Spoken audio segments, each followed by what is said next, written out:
கேள்வி பார்வையாளருக்கு வணக்கம். இந்த நேர்காணலில் நாம் சந்திக்க இருக்கும் சிறப்பு விருந்தினர் மதுரை உயர்நீதிமன்ற வழக்கறிஞர் மாநகரி செல்வகுமார் அவர். சார் வணக்கம். வணக்கங்க. பட்டியல் வெளியேற்றம் குறித்து அதனுடைய உண்மைத்தன்மை எந்த அளவுக்கு இருக்கிறதுன்னு சொல்லிட்டு நீங்க ஒரு வழக்கு போட்டிருந்தீங்க. அது சம்பந்தமாக இதற்கு முன்பாக 2 காணொலியில பல்வேறு விஷயங்களை விளக்குனீங்க. குறிப்பா பார்த்தோம்னா தேவேந்திர குல வேளாளர் மக்களுடைய வாழ்நிலை எப்படி இருக்கு, அவங்களுடைய அடுத்த கட்ட கல்வி பொருளாதார வளர்ச்சியை மேம்படுத்துவதற்காகத்தான் அந்த பட்டியலேற்றம் இருக்குமே தவிர இந்த பட்டியலிட்டு என்பது ஒரு சில கட்சியினுடைய கோரிக்கையாக இருக்கக்கூடாதுன்ற மாதிரி பல்வேறு கருத்து கூட தெரிவிச்சிருந்தீங்க. இதற்கு மத்தியில் பார்த்தோம்னா உங்களுக்கு கூட கண்ணீரஞ்சலி போஸ்டர், அரசியல் புரிதல் இல்லாமல் செல்வகுமார் அவர்கள் இந்த மாதிரியான வழக்கெல்லாம் இருக்கிறாரு, பட்டியலிட்டுக்கு ஆபத்து வைக்கிறது தான் இந்த வழக்கை அப்படின்ற மாதிரி பல்வேறு கருத்து வருது. புதுசாக பார்க்குறீங்க இதை? எங்கோ இருந்து யாரோ ஒருத்தர் பார்த்தீங்கன்னாக்கா சமூக வலைதளத்தில் ஒரு கருத்தை எழுதிட்டு அந்த எழுதின கருத்தை பார்த்தீங்கன்னாக்கா படித்து கூட பார்க்காம ஃபார்வர்ட் பண்ணுற நிலை தான் இன்னைக்கு பார்த்தீங்கன்னாக்கா அனைத்து சமூக வலைதளங்களும் இருக்குது. அவங்க போடுறவங்க என்ன பண்ணுவாங்க, அவங்களோட எண்ணங்களை பார்த்தீங்கன்னாக்கா அதோட பின்விளைவுகள் தெரியாமலே பார்த்தீங்கன்னாக்கா பதிவு செஞ்சு விட்டுருவாங்க. நான் ஏற்கனவே அறக்கழகம் ஒரு யூடியூப் சேனலில் பார்த்தீங்கன்னா தெளிவான ஒரு நேர்காணலை கொடுத்துருக்கேன். இங்கே இருக்க தலைவர்களே அவங்க பார்த்தீங்கன்னாக்கா அந்த பட்டியல் வெளியேற்றம் குறித்து தள்ளப்பட்டு இருக்கிறார்களோ என்று நான் அச்சப்படுறேன். நான் அதை நம்ம அந்த புரிதலை முதல்ல நீங்கள் புரிஞ்சுக்கிறணும். பட்டியல் வெளியேற்றத்துக்கு எதிரானவங்க கிடையவே கிடையாது. முதல்ல எனக்கு பட்டியலே அவசியம் கிடையாது. நான் எல்லா நிலையிலையும் நான் பொருளாதாரத்திலையும் நான் ஏதோ ஓரளவுக்கு பெரிய அளவுக்கு உயர்ந்திருக்கேன். என்னோட பிள்ளைகளுக்கு கல்வி அறிவுப்பட்டிருக்கு. நாங்கள் எங்களுக்கு அந்த வாழ்வாதார ரீதியான விஷயங்களுக்கு பார்த்தீங்கன்னாக்க எங்களுக்கு எந்தவித நெருடலோ இடருமோ அதாவது இடரும் இல்லை. ஓகே, அதனால புரிஞ்சுக்குங்க. இப்போ இந்த பட்டியல்ன்றது என்னன்றத முதல்ல படிக்கணும். பட்டியல்னா என்ன, இருக்கிற எல்லா சமூகங்களும் பார்த்தீங்கன்னா பட்டியலுக்குள்ள இருக்காங்க. அப்போ நம்ம பார்த்தீங்கன்னாக்க தாழ்த்தப்பட்டவர் பட்டியல்ன்றா அது தாழ்த்தப்பட்டவர் பட்டியல் கிடையாது. ஷெட்யூல் காஸ்ட், ஷெட்யூல்டுன்றதே பட்டியல்.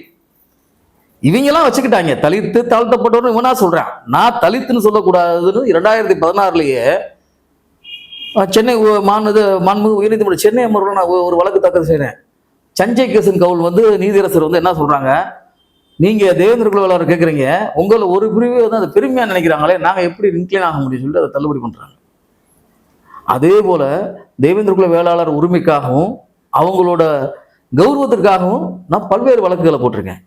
அதாவது நான் மீண்டும் மீண்டும் சொல்றேன், நாங்க விவசாய பழங்குடியினர் விவசாயி. அதாவது எங்கிட்ட இருந்த நாகரிகம் வந்திருக்கு. ஏதோ ஒரு காலகட்டத்தில் பார்த்தீங்கன்னாக்க நாங்கள் பார்த்தீங்கன்னாக்க பல்வேறு படையெடுப்புகள் மற்ற விஷயங்கள்ல பார்த்தீங்கன்னாக்க நாங்கள் கண்டிப்பாக ஒடுக்கப்பட்டிருக்கோம். ஒடுக்கப்பட்டவர்கள் தான், ஒடுங்கியவர்கள் கிடையாது. அதை விட யாருக்கும் தாழ்ந்தவர்கள் கிடையாது. மனிதர்கள்ல முதல்ல நீ உயர்ந்தவன் தாழ்ந்தவன்ற விஷயங்களே நம்ம உட்புத்தக்கூடாது. எப்போ அதாவது ஒரு உயர்ந்தவன்றவன் என்ன எதுல உயர்ந்தவனா இருக்கணும், எண்ணங்கள்ல, நடத்தையில, அறிவுல, ஆற்றல்ல, நடவடிக்கைகள்ல. ஓகே, அப்பத்தானே அது உயர்ந்தவனாக நம்ம பார்த்தீங்கன்னாக்கா நம்ம பிறரால் மதிக்கப்படுவோம். நான் உயர்ந்த சொல்றது பார்த்தீங்கன்னாக்கா சாத்தியமாகுமா, யாராவது ஏத்துக்குருவாங்களா? ஒரு சின்ன தமிழ் ஒரு சினிமா படத்துல என்ன கல்யாணம் சொல்ற மாதிரியே சொல்லிக்கிட்டு போயிட்டு இருந்தா இது எப்படி பார்த்தீங்கன்னாக்கா இது பிறர்லேருந்து அந்நியப்படுத்தும். அரசியலாகவும் அரசியல் கட்சிகள்னாலையும் நம்ம இப்படி அந்நியப்படுத்த போகுது. நம்ம நீங்க இந்த கருத்து இளைஞர்கள் மத்தியில இளைஞர்கள்னாக்கா இங்க பார்த்தீங்கன்னாக்கா எங்க சமூகத்தை சேர்ந்த எல்லாரும் சொல்றாங்க, ஒரு குறிப்பிட்ட நபர்கள் சொல்றாங்க 1.5 கோடி பேர் இருக்குன்றாங்க. அது தரவு ஆதாரபூர்வமான ஒரு கணக்கெடுப்பா இல்லை. நாங்க எங்களோட வாழ்வியல் சூழல் முற்றிலுமே மாறுபட்டிருக்கு, வேறுபட்டிருக்கு. ஒவ்வொரு மண் சார்ந்து வேறுபட்டிருக்கு, பகுதி சார்ந்து வேறுபட்டிருக்கு. இதை உணரணும்.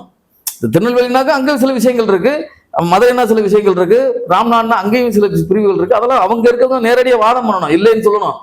கோயம்புத்தூர்ல இருக்கக்கூடிய பல்லர்களுக்கு பார்த்தீங்கன்னா பிரச்சனையே கிடையாது. ஈரோட்டில் இருக்கவங்க வேற மாதிரி இருக்காங்க, கரூர்ல இருக்க வேற மாதிரி இருக்காங்க, திருச்சி, தஞ்சை, கோயம்புத்தூர்ல இருக்குது, தஞ்சை அந்த டெல்டா மாவட்டம் இருக்கிறதுலாம் அங்க இருக்கக்கூடிய வாழ்வியலை போய் இவங்க சுற்றுப்பயணம் பண்ணணும். அங்கிருந்து வர்றாங்க. நாங்க சோழ மன்னர்கள் வரல.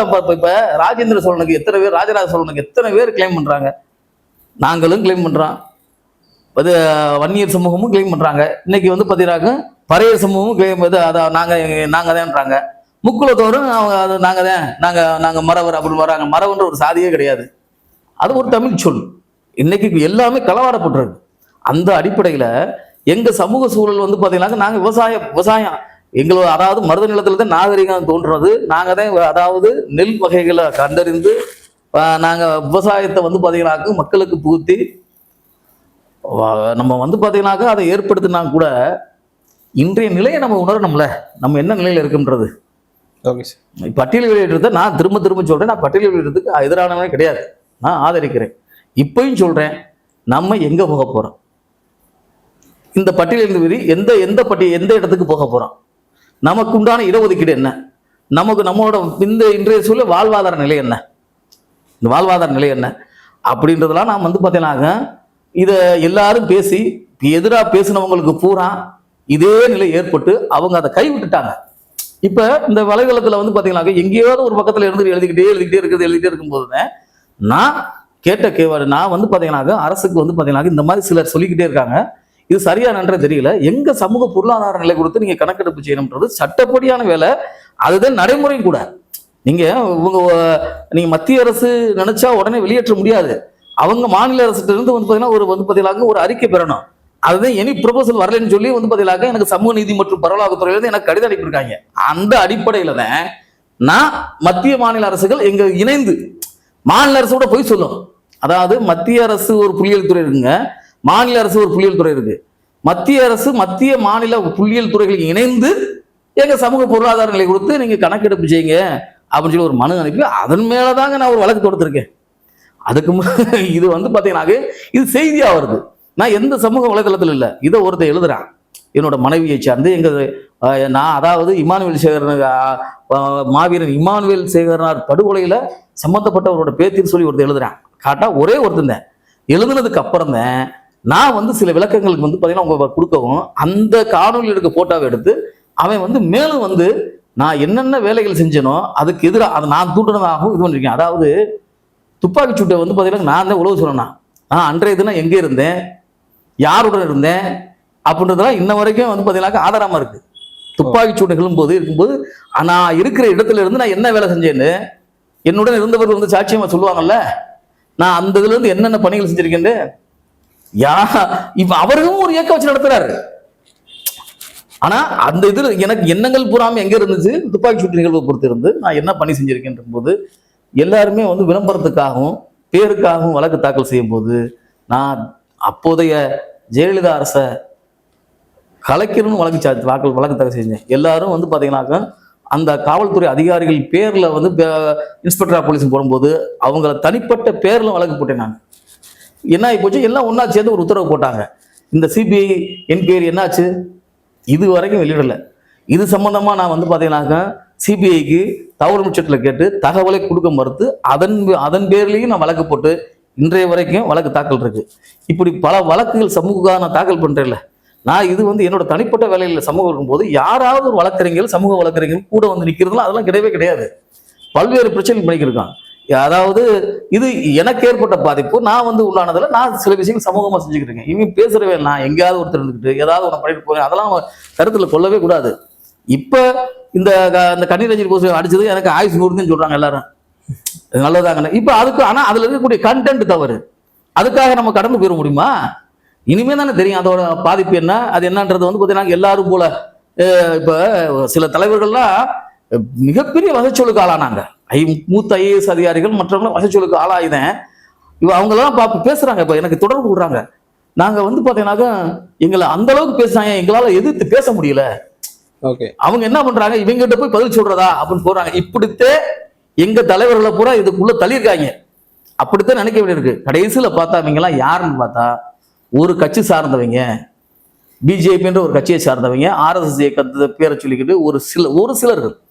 ஒரு குறிப்பிட்டு சொல்ல போனோமாக ஒரு அரிபுத்திரன் ஒருத்தர் என்னை பத்தி கலப்பன பிரிவினை எழுதுறாரு. எனக்கு கோபம், அவர் நம்பரை போடுறாரு, நான் உடனே பேசுறேன், கடுமையா திட்டுறேன் அவரை. எனக்கு ஆத்திரம். நான் கேட்ட கேள்வி இப்படித்தான் கேட்கிறேன், ஏயா நானே கலப்பன பிரிவினை எழுதுறேன், மனுஷனுக்கு மனுஷன் தானே பிறந்திருப்பேன், மாட்டுக்கு மனுஷனுக்கு பிறந்திருக்கேன்னு சொல்லிட்டு அவரை கடுமையா திட்டுறேன். எங்க சொல்லும் போது அவர் என்ன சொல்றாரு, அவர் பெட்டி கடை நடத்துறாரு. அவர் பெட்டி கடை நடத்திக்கிறார், வந்துடாதீங்க ஐயா நான் அழிச்சிடேன்றாரு. ஒருத்தையும் ஒன்றும் அதே தூத்தி கொடுக்காரு. ஒருத்தையும் பசுபதிவாணி உறவினர் சொல்லி தர்றேன் எல்லாத்துட்டையும்.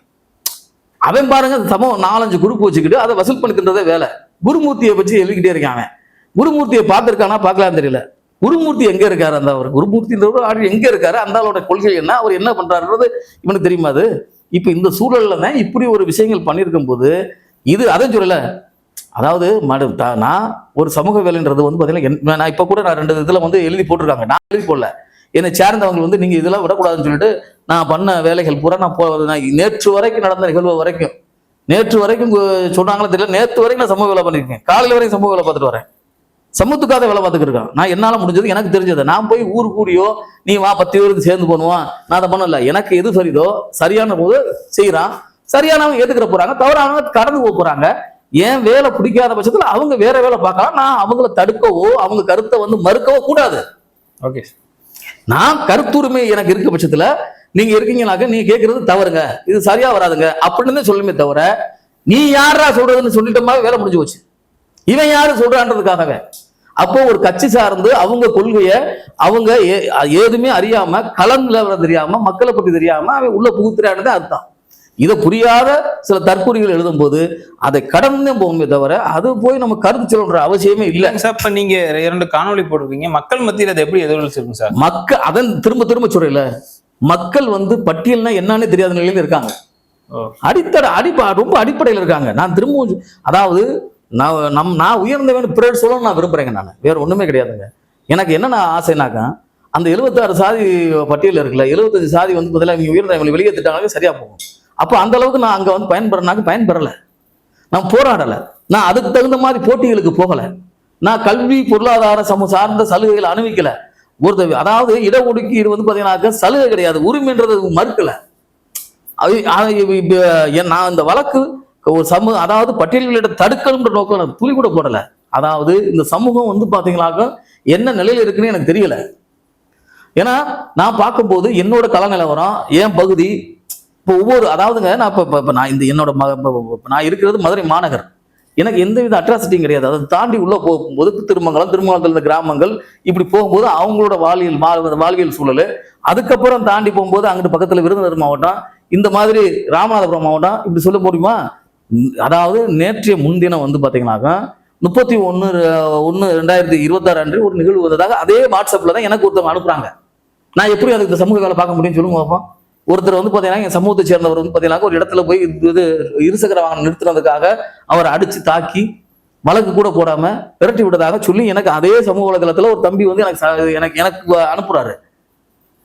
அது நம்ம அப்ப பட்டியலில் இருக்கும்போது அந்த சமூக பாதுகாப்புன்னு ஒண்ணு இந்த வன்கொடுமை தடுப்பு சட்டத்தை போய் எடுத்துட்டு போகணும். இந்த இளைஞர்களும் மற்றவங்களும் சமூக வலைதளங்கள்ல இந்த மாதிரி நம்மள ஒரு பண்ண போகும்போது இப்ப இந்த வேலை தடுக்கிறாங்களா இல்லையா, அவங்களுக்கு நிவாரணம் கிடைக்கிறது தடுக்கிறாங்களா இல்லையா? இப்ப இந்த இடத்துல யார் வரணும்? அந்த பட்டியல் வெளியேற்றம் கொடுத்து பேசுறான் பாருங்க, அந்த RSS BJP அடிமைகள், அவங்க வந்து இந்த வேலையை பார்த்து இதெல்லாம் பண்ணமாக்க அவங்கள போய் பார்த்து பேசி இதெல்லாம் ஏற்றுக்கொள்ளக்கூடாது அப்படின்னு சொல்லணும் எங்க சமூகத்தை சேர்ந்தவங்கள. இப்ப எங்க சமூகத்துக்குள்ளேயே அந்த கருத்து முரண் இருக்கும்போது எங்களை புரிய வைக்க வேண்டிய வேலை இருக்கு.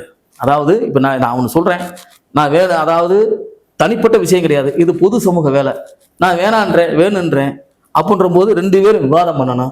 இதுல இருந்து இருக்கக்கூடிய நன்மைகள் என்ன, இருக்கிறதுனால தீமைகள் என்ன பட்டியலிடணும். இதை களையிறதுக்கு என்ன முற்படலாம். சரி, அப்ப அரசுக்கு சாத்தியக்கூறுகள் என்ன, சட்ட ரீதியான சாத்தியக்கூறுகள் என்னன்னாக்கா, இப்ப வேற ஒண்ணுமே கிடையாது.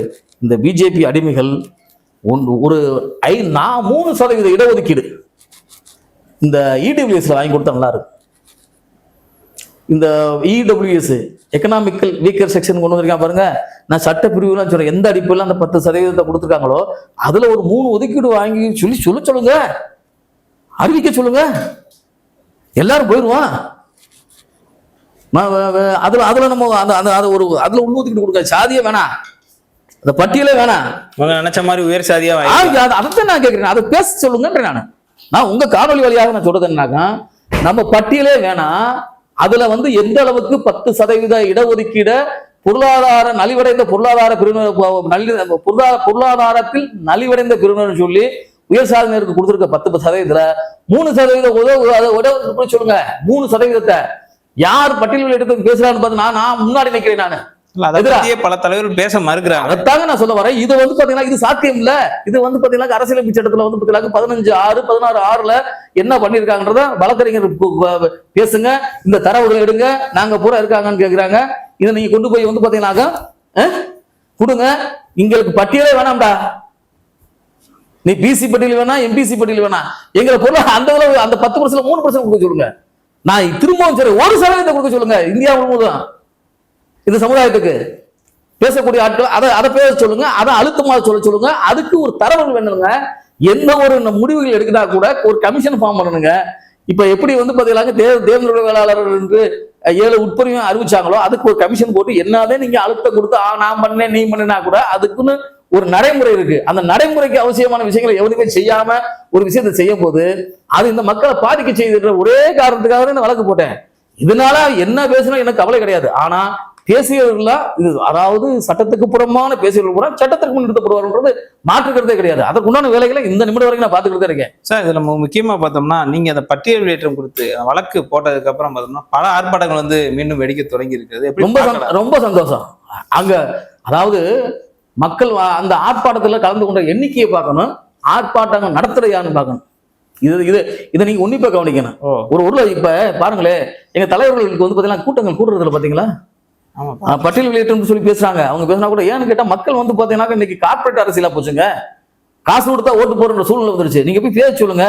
இது சம்பந்தமா வந்து பாத்தீங்கன்னா ஒரு மிகப்பெரிய வேற ஒண்ணு இல்லைங்க. 1.5 கோடி பேர் இருக்கின்றாங்களா, 1% எவ்வளவு வருங்க? 1.5 கோடி பேர்ல 1.5 கோடி பேர்ல 1% எவ்வளவு வரும்? 1.5 லட்சம் வருமா? 1.5 லட்சம் சரிதானே? அது 1.5 லட்சம் பேரை கூட்டி ஒரு மாநாடு பட சொல்லுங்க. நான் சொல்றேங்க. அதாவது இப்ப அரசியல் கட்சிகள்னா எப்படி கணக்கு போனோம்னாக்க ஒரு ஏக்கருக்கு வந்து பாத்தீங்கன்னாக்க 43,500 சதுரடி. ஓகே. ஒரு ஏக்கர் நிலத்திற்கு.